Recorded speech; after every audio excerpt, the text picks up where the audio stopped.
everyone that I've met is either like a liar, a cheater, a whore, or a nerd. Like, I just want to be friends with normal people. The stereotypes that they say are true. I will say that.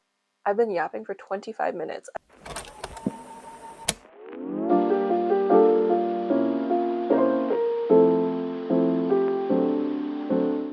Hey guys, so today we are going to do a 1A University of Waterloo reflection.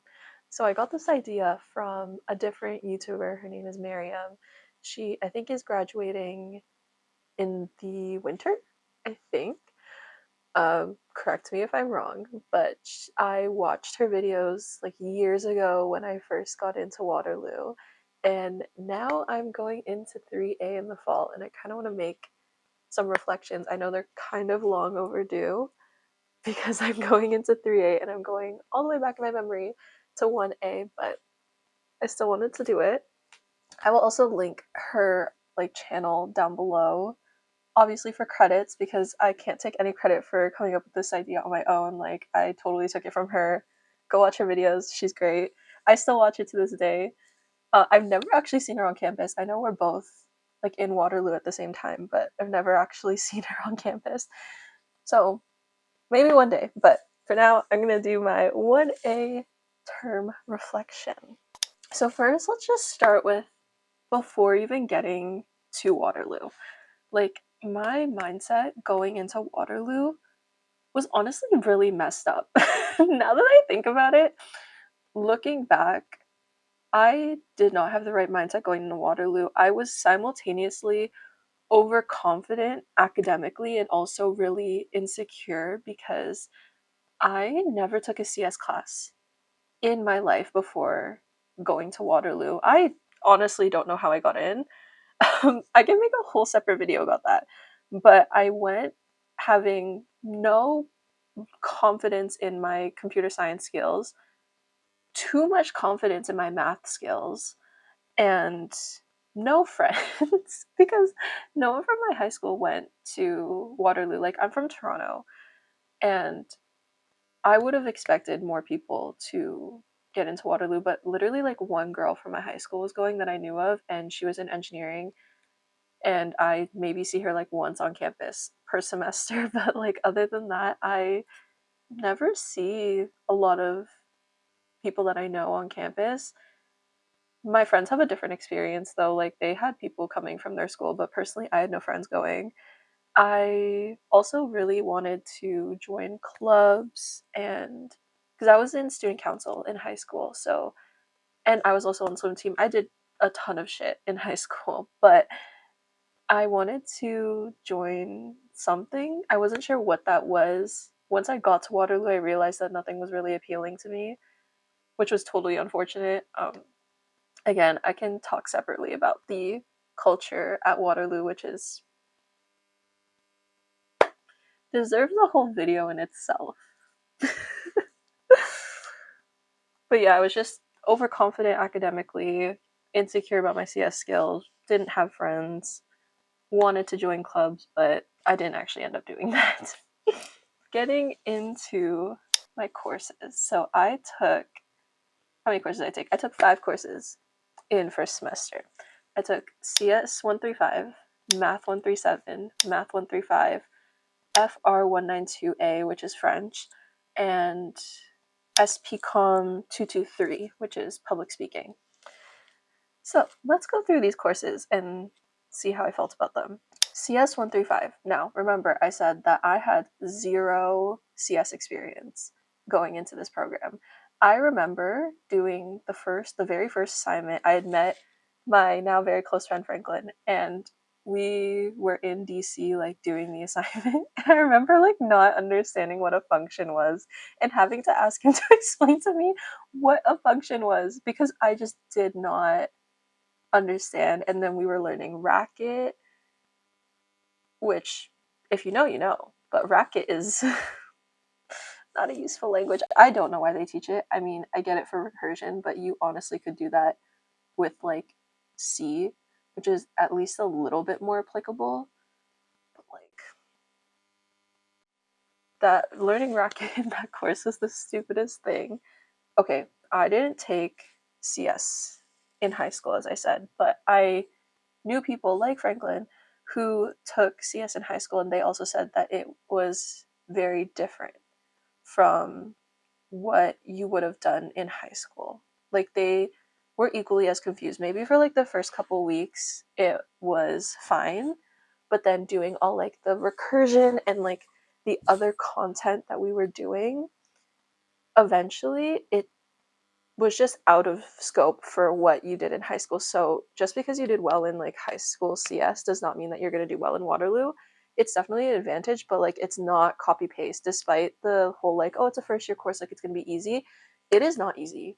I will tell you that I spent hours doing assignments, like literal hours, and it was such a like culture shock to me because I had never locked in that hard academically, or at least I never had to until then.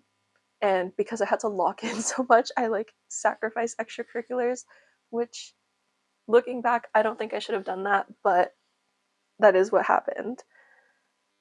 What else can I say about this course? I overall, as much as I'm like kind of talking shit about the course right now, I did actually really like this course. Like this course made me realize I really like coding. Despite how much people hate the course, I actually kind of liked it. Um, the midterm was easy as shit.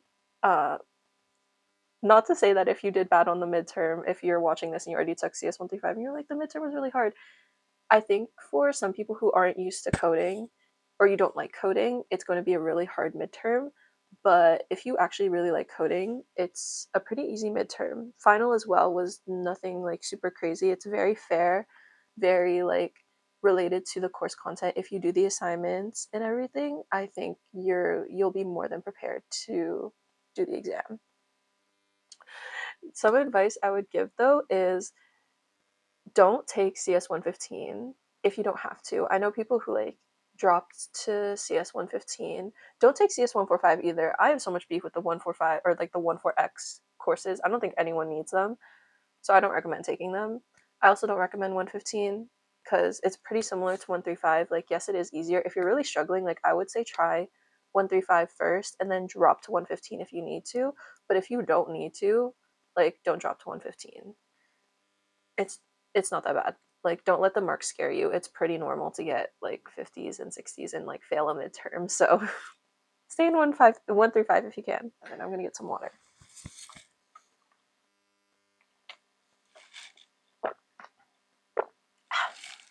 The next course I can talk about is Math 137. Math 137 and 135. I was way too cocky going into it. I'm just gonna say that I thought because I did well in math in high school that I would do well in my two math courses. That is not true. That is not true. Math 137, which is a poorly taught course, mind you. I never really went to class, so like, but I'm just not like a lecture girl. I can't do lectures. I need to be like reading from notes on my own time, taking my own breaks. Like, that's just the way that I work. The practice problems were nothing like the quizzes. They were really hard practice problems for no reason. Like, they would up the difficulty and then they wouldn't even like make the quizzes that much easier. They would just make them different from the practice problems. And like if you the thing is the practice problems were so difficult that it made it hard to like grasp the content. I feel like they would have like done a much better job if they had just given easier questions to like build up to the practice problems. But it was just like those five really difficult practice problems. And then like if you didn't get the content through and through, you wouldn't get the practice problems. And then like it just wouldn't translate to the quizzes. It was bad. So my advice for Math 137, drop to 127 if you can. I think most programs like Math and CS you can drop to 127. Literally just drop. That's all I'm gonna say. Literally just drop. It is so much easier. 127 is like copy paste high school, at least for me. Like, oh, at least for me, like it was looking at my friends who were doing Math 127. It is copy paste from what I did in high school. So take it. If I could go back, I would definitely take Math 127. And the final for this, like talking about the final and the midterm, I don't remember much about the midterm if I'm being honest, but the final I remember being insanely difficult. It was probably curved, if I'm being honest. I don't know how we all passed that course. It was insanely difficult. Our marks were terrible. Like, it was just a shit show. Genuinely a shit show. Moving on to math 1 through 5. Math 1 through 5, again, way too cocky going into this. Proofs are a very different level of math.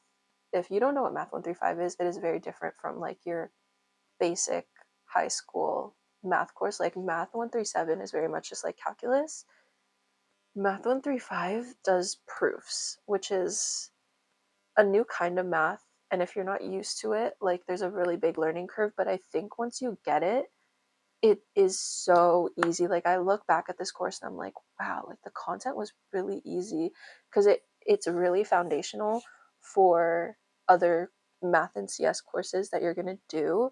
So I think math 1 through 5 is a really important course. Like definitely work the hardest in this course because this is the like content that's going to translate through your entire degree.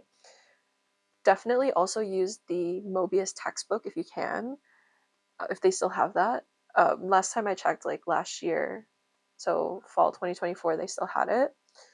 It is so much better than any of the lecturers. Like the Mobius textbook really carried my mark through the entire midterm and final season. Again, the midterm and final were not bad for this course. Personally, I think if you study, like it'll be fine. It's definitely not as bad as Math 137, I would say. So I think this course was okay. I didn't like it at the time. I thought it was really difficult, but I just wasn't putting in as much effort as I should have, and then I fell behind. So that's honestly on me. But I think overall this course is similar to CS 135 where it actually went a little bit better than expected. Now for electives. SPCOM 223. What a great course, honestly. I think, slight story time. I think I went into a class not knowing that we had a speech due that day, and he thankfully went in backwards alphabetical order, and my last name starts with an A. So I went last, and through while everyone was doing their like 1 minute speeches, I was writing mine. And I got 100% on the speech. So if that tells you anything about this course, like it's a pretty easy bird course. I think I probably got like a 90 something in it. It you just write speeches. If you're good at public speaking, and I did student council, so public speaking was not like a new thing for me, and I've just never had issues doing public speaking. So there's like 3 to 4 speech assignments, super easy. Really recommend this course for your communications requirement, especially if you hate writing essays, because personally I hate writing essays and I hate reading, and this course doesn't have either of that. So just write speeches. My last elective was FR 192A, which is a French course. I think it's like first year intro to French. Like if you took grade 12 French, which not to flex, but I got 100% in not in this course, but in grade 12 French. So I was very, very confident going into this course. I think if you did well in grade 12 French, you won't have to study for this course at all. We were literally doing like passé composé, which is literally grade 9 French. We were doing like futur simple, which is also grade 9 French. At least it was for me. I might be a little bit off with like when you do that type of grammar because I took IB French, so it was accelerated. But again, if you like French, super easy course. Highly, highly recommend. I think the only change now from when I took it is now there's an exam. When I took it, there wasn't an exam, which is why I stayed in the course. Honestly, I would have dropped the course if I knew there was an exam because I hate taking exams for electives. But overall, if you don't mind taking the final exam, you could definitely take this course. I think it's also offered online, which is really nice. I did it in person because I did it with my friend, but it was just like weekly assignments and then like I think 2 really big assignments and participation. And I don't know if there was a midterm. I think there was a final, but it was online, but it was just kind of like a test, or there was like a final assignment, something like that. Very easy course. I think I probably got a 90 in that too. Moving on to outside of school. First of all, friends. As I said, went into first year without like anyone from my high school. So I like fully cried leaving home, like going to water, or not leaving home, I didn't cry, but like getting to Waterloo and realizing that I was on my own with none of my friends. Like I just, it was a really tough transition period. But I had friends who were like, I would like call them, they're really supportive, and I knew deep down, and I had friends telling me like Waterloo is where I should be. So I was able to push through it, but I definitely have those, I still do have those thoughts of like, oh, what if I just like stayed at home? But I'm still really happy with how things turned out. Like I say that genuinely. I'm really happy with how things turned out despite um I guess like not really having as many friends as I thought I would have in Waterloo. Like I really I don't talk to many people.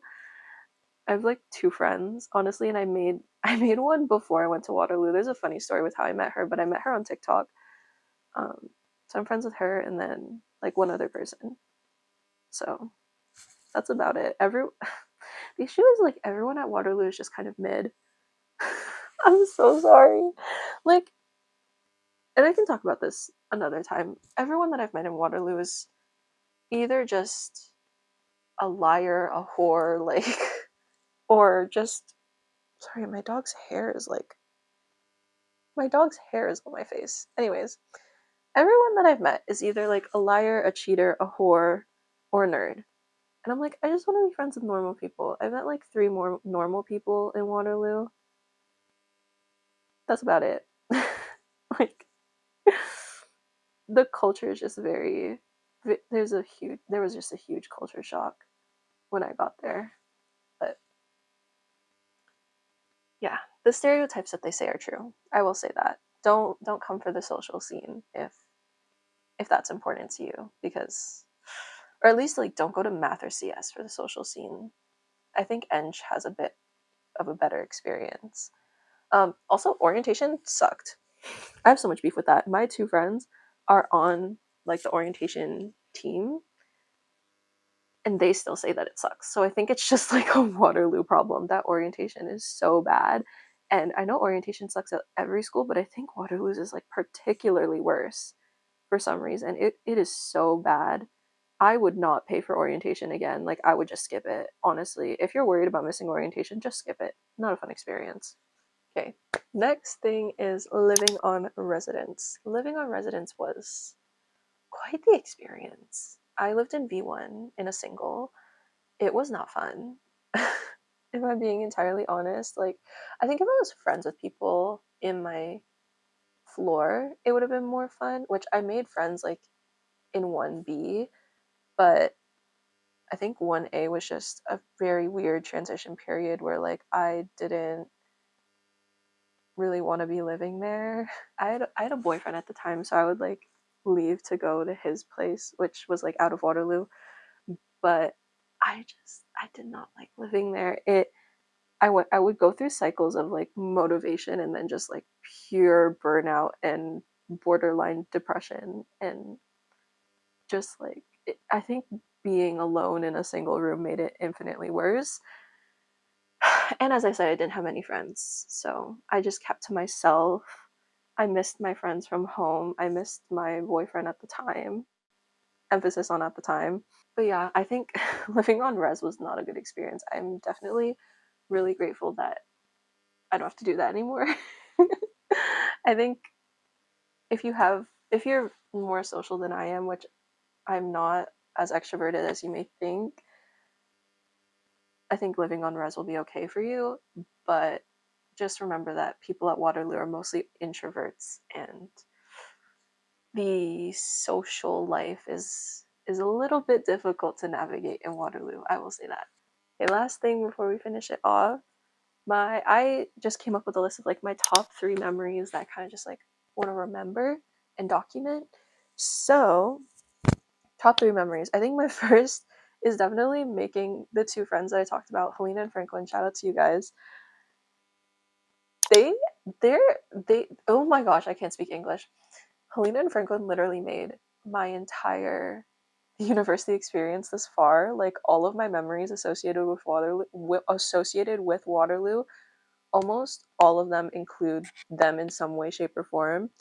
So, like, first term, like 1A, we would always get food after like midterms, finals, before reading week, after quizzes. Like, we would just go to the plaza right beside the school and get dinner together. Those are like my favorite memories of all time. And then we would go back to my friend Helena. She lived off campus, and then we would go to her building and just like study, or like not even study, just like procrastinate and talk to each other.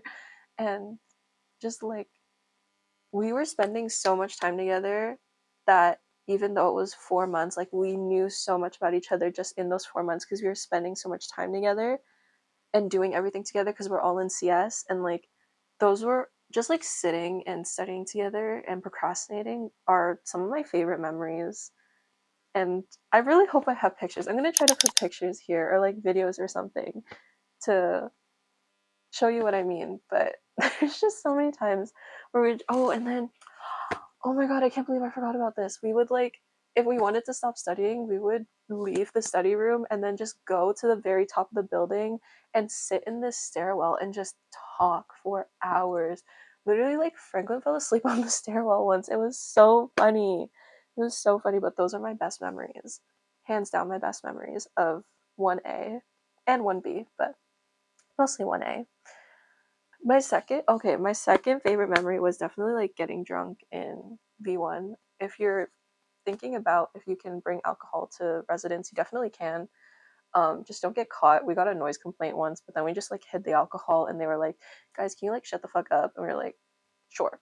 So you can definitely bring alcohol and get drunk in dorms, and no one really gives a shit. Like, that, as long as you don't actually do anything dangerous, the dons won't really care. And like, we were also, oh my gosh, every single time we got drunk, like, some of my friends, I'm not going to out them, some of my friends have really bad Asian glow. And it's so funny, like, every single time we would drink, they would just get really bad Asian glow and like end up throwing up, and just like the funniest shit, literally the funniest shit. Someone always ended up throwing up. And then like, my last memory is probably just walking around campus. Like, we would just like, it's so weird living on your own for the first time, because you can just leave and have no obligations. Like, we would just go walk around on campus at midnight, just to waffle around, or like just like randomly get bubble tea, or like go do karaoke. Like, you just have so much freedom to like just leave and do whatever you want. And that, I have some of the best memories just like leaving to walk around campus, like walk through all the bridges. I think I've walked through every single, like, all of the buildings are connected through tunnels, and I think I've walked through every single tunnel. We'll see if I can like insert pictures here while I'm like describing these memories, but those are some of my favorite memories at Waterloo. So that is it for my reflection. I will see you guys in the next video and my next reflections, but until then, bye bye!